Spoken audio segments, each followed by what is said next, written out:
Bonjour à tous et à toutes, bienvenue dans l'Art du Mentaliste. Je suis Alexis Dieu et comme chaque semaine, je suis avec Taha Mansour. Hello Alexis, comment ça va? Ça va super et toi? Ouais, très très bien. Et comme chaque semaine, on vous parle d'un sujet qui est autour du mentalisme. Et cette semaine, on parle de quoi? On va parler d'horoscope, un L'horoscope. sujet qui touche énormément de personnes, car on réalise qu'en France, à peu près plus de la moitié, environ 60% des gens croient à l'horoscope actuellement en France. Donc, pour commencer, on va faire une petite expérience. Alexis, j'ai ici les horoscopes du jour. Tu es quel signe? Je suis Verseau. Tu es Verseau. Alors, si tu es OK, je vais lire ton horoscope du jour.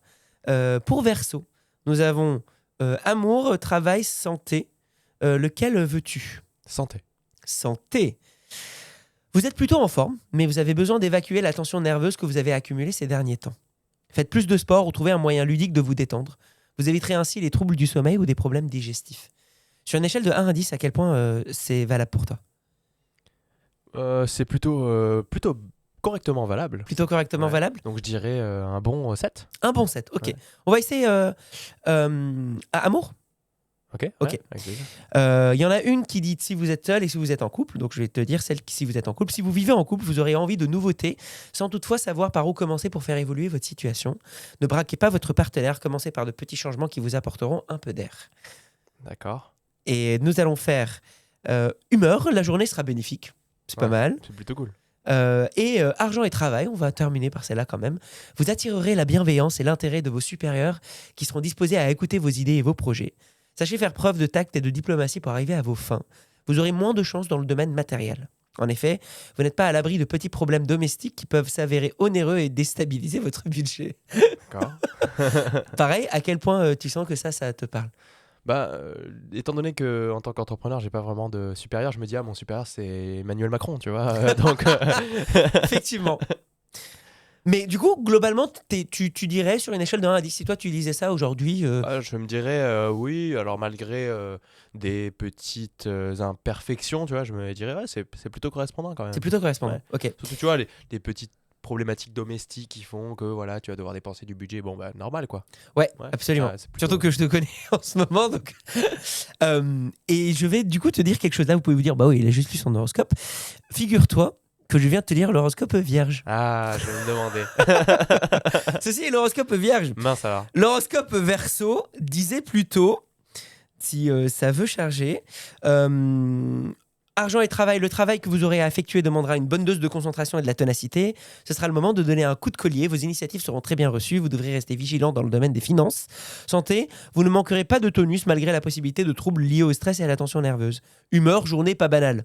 Donc tu réalises quand même Ouais. que, mine de rien, que ça soit l'une ou l'autre, pour le coup, Oui, ça me parle tout autant en fait. ça te parlait tout autant. On peut se questionner du coup là-dessus sur qu'est-ce que ça veut dire derrière. On a parlé un peu dans l'intuition sur le côté un peu général qu'on pouvait retrouver parfois dans certaines formes d'intuition. On avait parlé de Iris Intuition qui développait une méthode qui nous permettait quand même de parler de manière globale d'un certain sujet, mais qui nous permettait quand même de nous connecter à ce truc-là et pas dire des choses fausses. Ici, on pourrait se dire la même chose. Aujourd'hui, on va essayer d'étudier un peu l'impact de l'horoscope et tout ce que ça peut faire sur la vie. Commençons d'abord par une étude en 2016 qui a été faite par Magali Kléber, qui dit tout simplement lire un horoscope positif le matin, en réalité, améliore la perception positive de soi-même, augmente la performance et augmente le bien-être. Il y a eu pas mal de choses qui montraient que en fait, lire un petit truc, c'est rien du tout, mais c'est un petit clin d'œil, c'est un petit boost le matin qui peut être très intéressant. En lisant ceci, on pourrait se dire que en fait, c'est hyper cool.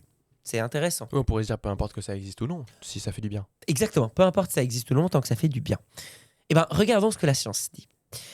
Et du coup, je suis tombé face à un problème. Ce qui fait qu'aujourd'hui, la raison pour laquelle, ou une des raisons pour laquelle l'horoscope est si tabou, pourquoi ça n'évolue très peu, c'est qu'il y a très très très très peu de recherches scientifiques sur l'horoscope. Il y en a très peu. À tel point que j'ai passé beaucoup de temps, plusieurs jours, à faire des recherches là-dessus. Les seuls articles scientifiques sur lesquels je tombais étaient des articles scientifiques qui essayaient d'expliquer pourquoi il n'y avait pas assez d'articles scientifiques sur l'horoscope. Ok, C'est quand même intéressant. assez dingue. C'est intéressant. Il y a beaucoup de scientifiques qui ont réalisé que la difficulté derrière l'horoscope, c'était le fait que dans l'horoscope, même dans la manière dont il est proposé par ses partisans, il y avait une incapacité de créer un moyen vérifiable, fiable ou testable de cet horoscope-là parce que les conditions de test enlevaient certains prérequis pour que l'horoscope marche. Et donc, on rentre dans un dilemme qui est assez complexe. Comment est-ce que tu arrives à tester quelque chose qui te dit « je ne peux pas être testé » En gros. C'est ce qui fait qu'aujourd'hui, on réalise que beaucoup de gens, quand ils échangent sur l'horoscope, ont un avis qui est très fort. Il y en a certains qui vont te dire si ça marche, ça existe, c'est la gravité des planètes ou des astres qui ont un impact sur nous. Ou alors ceux qui vont être absolument contre. Je ne connais personne aujourd'hui qui est neutre sur l'horoscope. Oui, qui dit je sais pas. Qui dit je sais pas, peut-être ou pas. Il y a soit un non fort, soit un oui fort, ça existe. Et peu importe ce que l'on voit, il y a très peu d'arguments qui sortent. Et pourtant, chacun est hyper fasciné là-dessus. Et maintenant, une des études, en tout cas, qui a été faite, qui était intéressante, c'était en 1994 par Jan J.F. von Rougy, qui a réalisé que, en lisant un horoscope, il y avait en réalité deux phénomènes qui se développaient. Que l'horoscope soit vrai ou pas. Parce que d'un côté, c'est là où c'est assez subtil, c'est que les gens qui croient à l'horoscope te disent, ou en tout cas les personnes qui étudient le schéma astral des personnes, te disent, astral, ouais. et c'est ça, les thèmes astraux, te disent, nous vivons sur cette terre, nous subissons la gravité d'énormément de différentes choses, les différents astres et leur placement changent la gravité qui arrive sur Terre, ce qui en soi est vrai. Oui, comme la lune qui fait les marées, etc. Exactement, et que donc c'est à un niveau très très très subtil, mais que du coup ça modifie notre comportement. Honnêtement, c'est très compliqué de vérifier ou non ce qui se passe. Que ça soit de le prouver ou de le disprouver en fait. Toutes les personnes qui disent que ça existe se basent sur de l'expérience. C'est-à-dire leur propre expérience, l'expérience des autres, le fait que quand ils lisent l'horoscope ou quand ils lisent les thèmes astro, ça fonctionne et qu'en fait c'est quelque chose qui existe aussi depuis longtemps, qui renforce la crédibilité.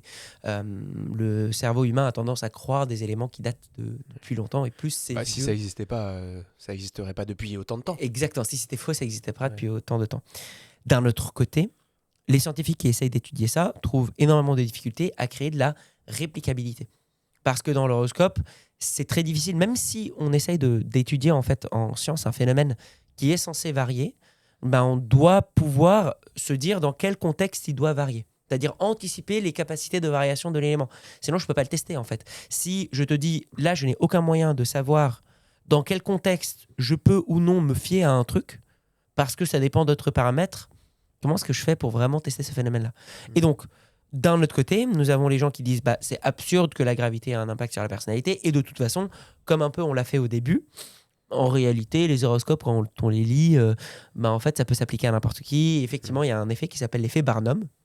L'effet Barnum qui est l'effet de s'approprier des phrases qui semblent un peu générales. Oui. Mais juste le fait d'avoir associé le « je suis Verseau, je suis allé voir l'horoscope de Verseau », j'ai fait un comportement qui agit et qui me fait croire que ce truc-là est fait pour moi.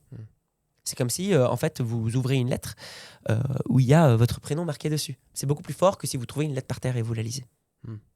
Oui, puis il y a cette idée qu'on va dire une chose et son contraire, quelque chose qui va être contrebalancé, qui va donner du coup une impression de vérité. Ça va marcher sur tout le monde. Si je te dis quelque chose comme à la fois tu sais être une personne très sociable et qui a besoin d'être en communication avec les autres et qui te nourrit de ça, et à la fois en même temps c'est important pour toi d'avoir aussi des moments où tu peux être seul pour pouvoir te retrouver avec toi-même.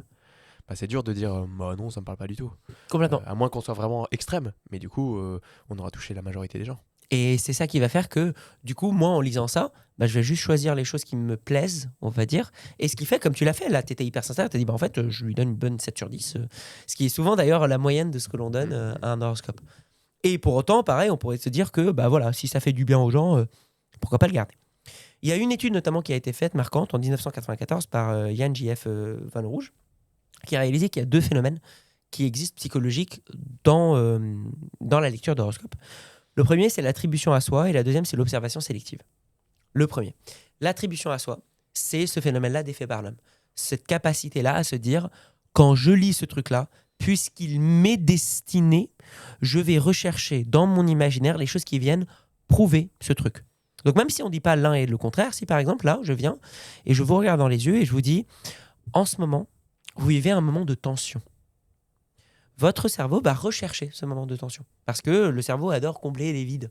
Donc comme je vous dis, vous vivez un moment de tension, vous allez vous dire « Ah oui, c'est vrai, au boulot, je suis en train de m'engueuler avec mon patron. » Super. Et là, ce que vous allez vous souvenir, ce n'est pas que moi je vous ai dit « Vous vivez un moment de tension » et puis que votre cerveau s'est rappelé de l'engueulade, vous allez vous dire Et il a deviné que c'était cette engueulade-là. exactement. Il a deviné que j'avais une engueulade au boulot. Oui, parce que tu as dit quelque chose de suffisamment général pour que moi je puisse trouver un truc, forcément.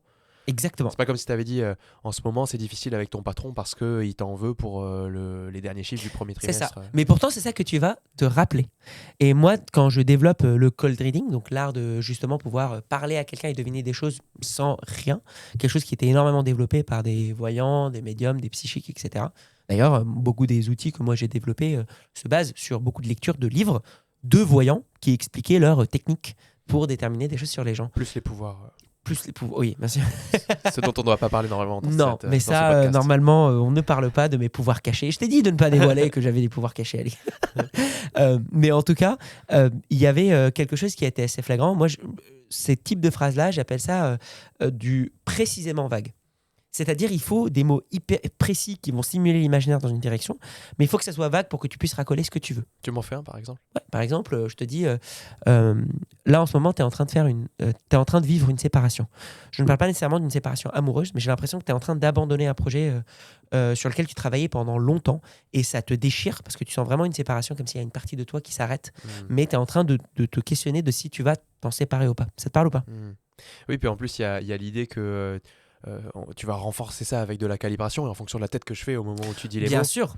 tu vas pouvoir en plus changer ce que tu es en train de dire. C'est Absolument. vraiment, Et ça, c'est ce qui se c'est passe diabolique. en live. Ah, mais de ouf. C'est ce que je fais moi en spectacle, Ouais. pour le coup. Il y a énormément de lectures. Après, il y a un mélange d'intuition aussi, Oui. de travail verbal. Dans les horoscopes, il n'y a pas cette calibration-là. Donc, ils sont obligés de rester assez généraux pour pouvoir s'adapter à n'importe qui. C'est ce qui fait qu'on arrive à les lire. D'ailleurs, Donc- j'avais vu une personne qui expliquait qu'il avait travaillé dans un grand journal où il y a notamment des horoscopes en tant que stagiaire, donc juste quelque chose comme 3 mois. Et il expliquait que lui, il croyait pas du tout aux horoscopes et que c'est lui on lui a donné la tâche de les écrire. Donc en fait, on lui a dit bah, tu regardes ce qu'on avait déjà écrit, quoi, tu t'en inspires et t'écris. Et donc le gars, il faisait des trucs un peu random, quoi, tu vois. Et donc, bon, pour le coup, il était un peu, du coup, lui, étant donné qu'il y croyait pas du tout, il était un peu virulent, tu vois. Il disait voilà, c'est un peu. Enfin, moi, quand j'étais stagiaire, j'y connaissais rien, quoi, et j'écrivais juste n'importe quoi. Ouais. Et donc, il trouvait ça drôle que les gens puissent y croire. Mais comme tu dis, bah, en fait, il y a des vrais mécanismes psychologiques qui Se mettent en justifient place. le fait qu'on y croit. Complètement. Et pour le coup, ce que tu racontes est hyper important aussi à le savoir. Effectivement, aujourd'hui, il y a énormément d'horoscopes qui sont automatisés. Avec des stagiaires, il y a des IA qui écrivent des horoscopes aujourd'hui. Et donc, j'aimerais dire, même si les planètes avaient réellement un impact gravitationnel, c'est pas en lisant l'horoscope qu'on va réussir à les voir, parce qu'aujourd'hui, c'est devenu plus un phénomène de mode d'attirer l'attention que réellement une étude astrale. Mais on pourrait en plus se demander comment la personne qui capte l'horoscope, c'est censé être une personne psychique ou voyante pour pouvoir avoir, capter quel va être l'impact gravitationnel. Imaginons que la théorie soit vraie. C'est c'est qui en fait qui arrive à capter Bah, ça? c'est là où c'est hyper intéressant. On a deux personnes. Je terminerai je parlerai des personnes en fait qui vont faire cette étude-là. Mais tout d'abord, le deuxième phénomène que Jeanne J.F. Van Roge déterminait, c'était l'observation sélective. Le cerveau adore vérifier les choses qui marchent. Si je te dis par exemple de te rappeler d'un échange que tu as eu avec une personne, eh ben, tu vas te souvenir des échanges qui ont fonctionné. Pourtant, même là, dans les épisodes que vous écoutez chez vous, il doit y avoir des moments où on a fait des bugs. On s'est repris, on a oublié des Bien mots, sûr. on s'est trompé. Mais on ne se souvient pas de ces moments-là. Tu te rappelles pas de « Ah oui, à 5 minutes, il a fait un bug ». Tu te Oui, souviens du sa langue a message fourché global. ou un truc comme ça. On ne se souvient pas de ça. Et c'est d'ailleurs le conseil que moi je donne beaucoup aux personnes à qui je coach en prise de parole en public. Souvent la peur c'est Ah, mais si je bug, mais si ma langue va fourcher, mais si j'oublie mes mots. En fait ma réponse c'est tu vas fourcher. Bien sûr. Tu vas oublier des mots. Ça fait partie du processus. Mais si tu fais genre que c'est ok, tout le monde l'oublie. D'ailleurs, s'il y a des TEDx par exemple que vous avez bien aimé, où vous dites ouais, quel orateur ou oratrice inspirant ou inspirante, sa langue n'a pas fourché dans votre tête. Allez le regarder à nouveau en étant très attentif ou attentive à ce genre de détails et en fait vous allez entendre que si, il y a bien eu des Complètement. moments où la personne a un petit peu bégayé, ou sa langue a fourché, là où elle a parlé trop vite, ou Ouais. vous allez voir. Il y en a. Surtout quand en plus, dans le TEDx, c'est quand même un script qui est mémorisé, donc il y a moins de chances que ça fourche, mais Et malgré ça ça, fourche quand même, et ça fourche quand même. bien sûr. Alors que dans la vie quotidienne, donc cette observation sélective est hyper importante. C'est-à-dire que nous, il va y avoir deux phénomènes. Quand vous lisez cet horoscope-là, il va y avoir des projections sur ce que vous allez faire aujourd'hui. Par exemple, même si on va dans quelque chose d'hyper précis. Eh ben, si je te dis, vous avez en ce moment, vous êtes dans une bonne voie, vous avez une bonne humeur. Par contre, faites attention, vous allez faire des placements monétaires qui vont pas être très stratégiques. Et notamment aujourd'hui, vous allez avoir un échange monétaire qui ne va pas se passer comme prévu. Ce qui se passe à ce moment-là, c'est que votre cerveau maintenant est attentif à ça, à un placement monétaire mal placé. Qu'est-ce que ça veut dire? Peut-être qu'à un moment donné, en fait, vous allez acheter un truc et vous allez oublier de reprendre la monnaie. Vous allez vous dire, c'était ça. Ou alors, en fait, vous allez vous rappeler qu'il y a un ami qui vous doit de l'argent. Ou alors, vous allez réaliser que la facture de gaz a augmenté et vous avez oublié de payer. Ou alors, mais ce qui se passe, c'est que du coup, ces événements-là qui étaient neutres et qui faisaient partie de votre quotidien sont mis en avant maintenant par rapport au fait que je l'ai dit. C'est comme si là maintenant je vous dis, pendant que vous m'écoutez, concentrez-vous sur la sensation de vos pieds dans vos chaussures. Il y a quelque chose qui s'active. Il y a un truc de... Cette information était là, elle était présente, mais maintenant que j'ai attiré l'attention dessus, vous vous focalisez sur elle. Et ça se passe aussi dans notre phénomène qui existe, qui est la prophétie autoréalisatrice, où comme vous avez lu ce phénomène-là, il va se passer ci. Votre cerveau, comme il adore que tout a du sens, parce que le cerveau adore donner du sens, il va commencer à inconsciemment mettre en place les éléments nécessaires pour que ça marche. Pour illustrer ça, je vais vous raconter une histoire d'un psychique israélien très connu qui avait fait un numéro incroyable avec l'armée israélienne. Ce qui s'était passé, c'était dans les années 80-90. Donc il était très médiatisé, c'était le psychique des télévisions, etc. Et à un moment donné, il va dans l'armée et il leur dit, moi je vais réussir à vous prédire vos top 10 nouvelles recrues par rapport à leur score sportif, QCM, etc. Donc ils avaient plein de nouvelles recrues et après ils doivent passer plein de tests, de compétitions, etc. Et puis ils étaient classés dans le top. Lui, il leur a dit, avec mes pouvoirs de voyance, je vais réussir à vous prédire les top 10. Ce qui s'est passé, c'est que du coup, il leur a dit, juste donnez-moi leur CV et je vais analyser ça chez moi. Et après, je vous dis qui sont les top 10. Ce qui était quand même quelque chose d'assez fort pour réussir à déterminer uniquement à partir d'un papier du CV de la personne qui sont les top 10 qui vont sortir. Et on leur a dit à ces personnes? C'est là où je vais arriver, justement. Okay. Effectivement, il a réussi à prédire exactement les 10 premiers. Pas nécessairement dans le bon ordre, mais les 10 premiers étaient exactement ce qu'il a dit. Ce qui s'est passé, c'est que il a pris les papiers de son côté, il en a sorti. Moi, personnellement, je pense qu'il a pris des profils intrigants, mais pas plus que ça. Et après, il est allé voir les généraux, il leur a juste dit, allez dire à ces 10 personnes-là que moi, je pense qu'ils vont devenir top 10. Et ils ont rien dit aux autres. Ils n'ont pas dit aux autres, il a pas cru en vous. Il leur a juste pas donné d'informations. Pour les autres, rien n'a été décidé. Pour ces 10 personnes-là, on leur a dit, ce psychique-là que tout le monde connaissait, qui était méga connu, croit que vous allez arriver top 10. Ce que ça génère de la surconfiance. Un truc de, s'il croit en moi, lui là, qui a réussi à prédire des choses, influencer le monde, etc., c'est que ça veut dire quelque chose. Et donc, ils se sont forcés un peu plus que tous les autres. Un peu comme l'effet de l'horoscope positif. Et du coup, ça a fait qu'ils ont réussi à se dépasser. Le souci arrive quand on regarde une prophétie autoréalisatrice, mais négative. Oui, parce que peut-être que justement, s'il avait dit « Toi, je vois que tu vas vraiment être le plus naze ». Exactement. Et c'est ce qui se passe parfois dans les horoscopes. Le souci qui peut se passer, c'est l'effet nocebo. L'effet placebo, c'est quand je crois à quelque chose que ça va me guérir, ça va me guérir. En gros, je vais avoir l'effet positif de ça. L'effet nocebo, c'est l'inverse. C'est si je crois que quelque chose va me heurter, si je crois qu'il va y avoir un élément qui va me gêner, du genre, je te dis, attention, cette omelette est hyper piquante, la première bouchée, peut-être que tu vas sentir du piquant, même si j'ai rien mis dedans. Peut-être. C'est l'effet nocebo. Cet effet nocebo, il existe. quand justement les horoscopes sont tournés d'une manière un peu négative. Si je te dis en ce moment ça se passe pas très bien dans ton couple et il y a une risque de dispute, mais calme-toi de ton côté, prends le temps, ça va aller. Globalement, ce conseil-là semble être positif parce que il dit t'inquiète pas, ça va aller, prends sur toi. Mais en réalité, il implante une idée aussi. Il implante l'idée de il y a dispute. Et donc maintenant, vous pouvez vous dire, si vous croyez aux horoscopes, de oui, mais il le dit parce que c'est vrai. Soit. Moi, j'aimerais dire, même si c'est vrai, parfois, c'est pas intéressant de le penser. Parce que ce qui va compter dans les pensées, c'est pas si elles sont véridiques ou fausses, c'est comment elles vont modifier notre comportement. Et il y a des fois où croire quelque chose, ou penser quelque chose qui est, on sait, est factuellement faux, va nous être bien plus bénéfique que si l'on essayait de se convaincre ou de penser à quelque chose qui est beaucoup, beaucoup plus véridique au sens strict du terme.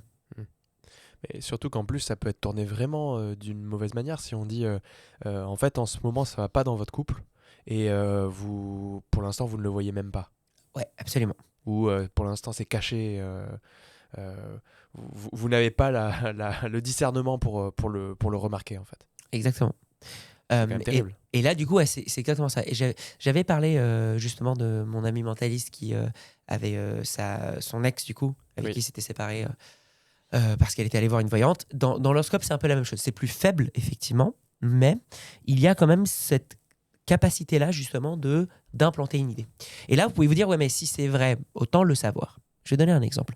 En PNL, nous avons plusieurs prérequis, des espèces de présuppositions qui sont des croyances qu'on admet, qui sont pas vraies ou fausses, qui sont juste des choses où on dit on va croire ça pour pouvoir construire le modèle par-dessus. L'une d'entre elles, c'est on peut soigner tout le monde. Cette croyance-là, cette présupposition est hyper utile. Pourquoi ? Parce que si moi je suis en train d'accueillir un nouveau patient, si dans ma tête je me dis je peux soigner cette personne, je vais objectivement faire beaucoup beaucoup plus d'efforts que si je me disais il y a des personnes que je ne pourrais pas soigner. Même si cette deuxième phrase est beaucoup plus vraie d'un point de vue scientifique, donné, statistique. Parce que c'est vrai, je ne pourrais pas soigner, je ne pourrais pas aider tout le monde, je ne pourrais pas accompagner tout le monde, on ne peut pas soigner toutes les maladies de la Terre, c'est un fait. Pourtant, le moment où je m'ouvre cette porte, cette possibilité-là de peut-être pas, eh ben, j'arrête de faire l'effort. Ça rejoint un peu la notion de motivation aussi. Dans la motivation, un des éléments qui va réussir à me motiver, à me dépasser, c'est cette espèce de transcendance, le côté massif dans le MTP. Ce truc de j'exagère ce truc, je sais que je peux.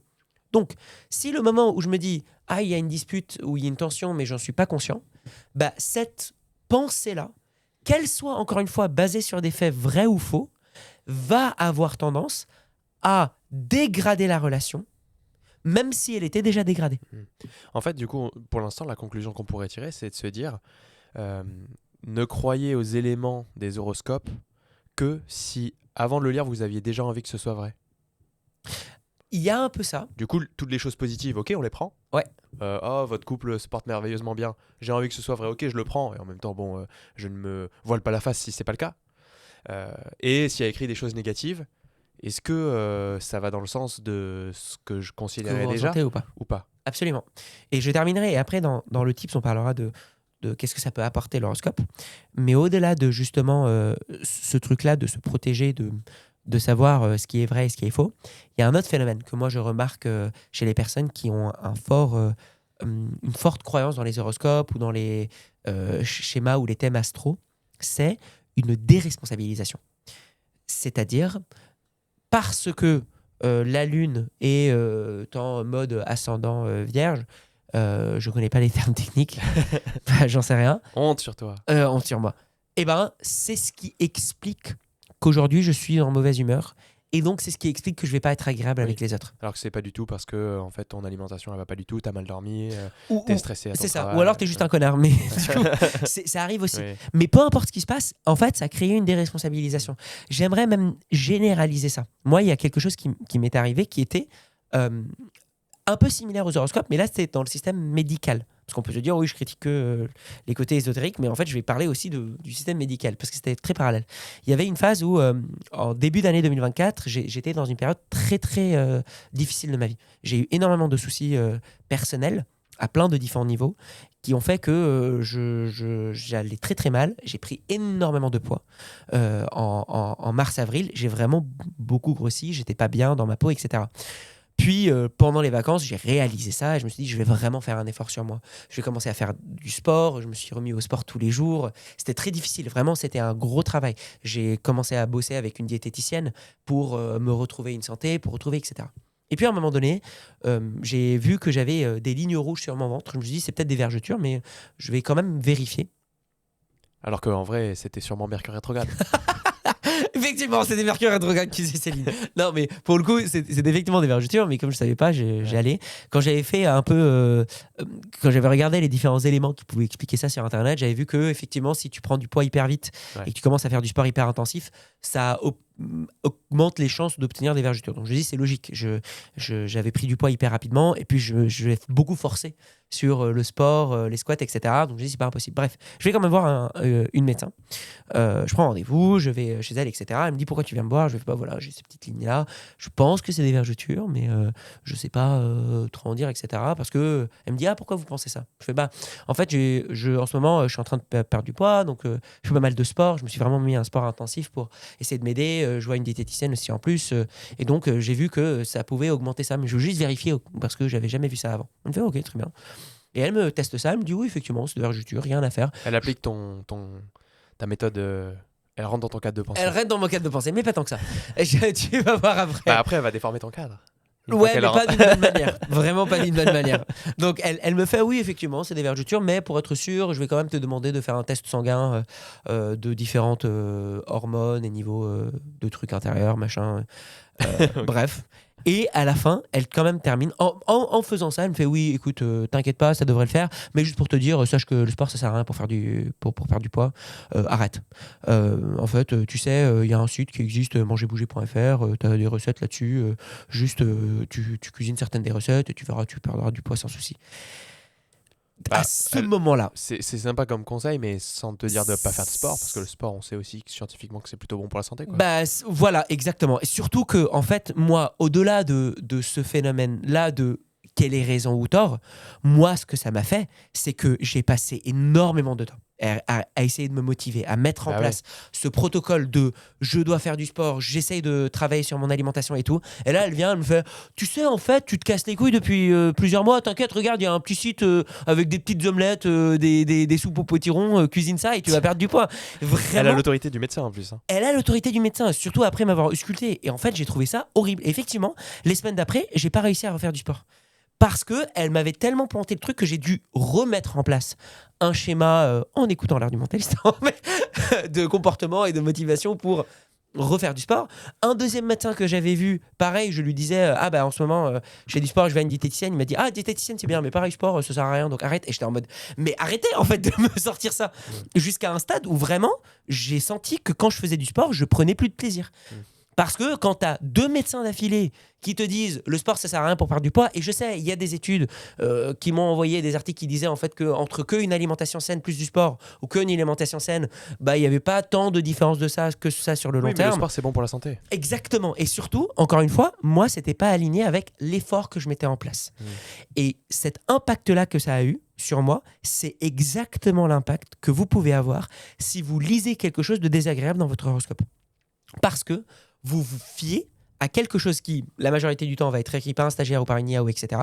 Et qui, encore une fois, même si elle est vraie, va implanter une idée qui va vous être désagréable ou ne pas vous aider sur un cheminement personnel. Parce que votre vie, vous faites énormément de différents choix, vous avez énormément de combats, vous essayez de mettre en place des choses, d'enlever des mauvaises habitudes, d'en créer des nouvelles, vous essayez de vous améliorer, si vous le faites en tout cas. Et en lisant une phrase, même si vous vous dites au début « Ah, mais je vais regarder que les choses positives », vous êtes quand même en train de vous donner de la liberté, en gros, de vous dire « Je fais confiance à ce truc ». Et on sait aujourd'hui que lorsque l'on lit quelque chose de marqué noir et blanc sur les mots, le cerveau a tendance à plus le croire que si c'est verbalement dit ou si c'est imaginé. La force des mots a beaucoup plus d'impact. Quelqu'un qui vous dit « vous avez des soucis au travail » où c'est marqué, une fois que vous avez fait quand même un effort enclenché de « je cherche mon horoscope, je vais voir ce qu'il y a marqué dessus, je regarde mon signe astrologique », tout ça renforce le fait que ces idées-là vont vous impacter. Et c'est ça qui est dommage, c'est que au-delà du côté vrai ou faux, ça pourrait vous impacter de manière négative. C'est important de le savoir. Exactement. Et pour moi, c'est ça le vrai élément à garder en tête. Peu importe si Mercure est en rétrograde ou si vraiment les astres avaient un impact sur nous ou pas. Est-ce qu'on a un tips pour cette semaine ? Absolument. Le tips va parler justement de ce que tu racontais un peu, c'est-à-dire qu'est-ce que ça vous apporte ? Vraiment, la question que j'aimerais vous dire, vous, c'est qu'est-ce que ça vous apporte de voir l'horoscope ? Posez-vous sincèrement la question. Si vous sentez que, en fait, vous y croyez ou pas, c'est un petit truc fun que vous faites et que vous sentez qu'il n'y a pas d'impact, malgré le fait que même, je pense, vu les différents éléments qu'on a parlé, qu'il y a quand même un risque de tomber sur quelque chose de désagréable, un peu comme les médecins qui m'ont donné un peu ce conseil-là, que j'avais pas demandé, en fait. Si vous sentez que ça n'a pas trop d'impact sur vous, tant mieux. Si vous sentez en revanche que vous vous sentez braqué par ça, que l'horoscope a trop raison par rapport à ce que ça devrait le faire, peut-être que, en réalité, il a un impact assez fort sur vous d'un point de vue psychologique. Et j'aimerais terminer sur, même si la gravité des astres, les lumières, les ondes, etc., impactaient notre personnalité, même si c'est vrai, moi je suis persuadé que la force de notre esprit a un impact beaucoup plus fort sur notre comportement. Eh ben, merci Tara. Avec plaisir. On parle de quoi la semaine prochaine ? La semaine prochaine, on va parler d'un élément qui est peu discuté en psychologie, mais qui, je trouve, a énormément d'impact sur vous et sur le monde autour. C'est l'altruisme. Eh ben, à la semaine prochaine. À la semaine prochaine.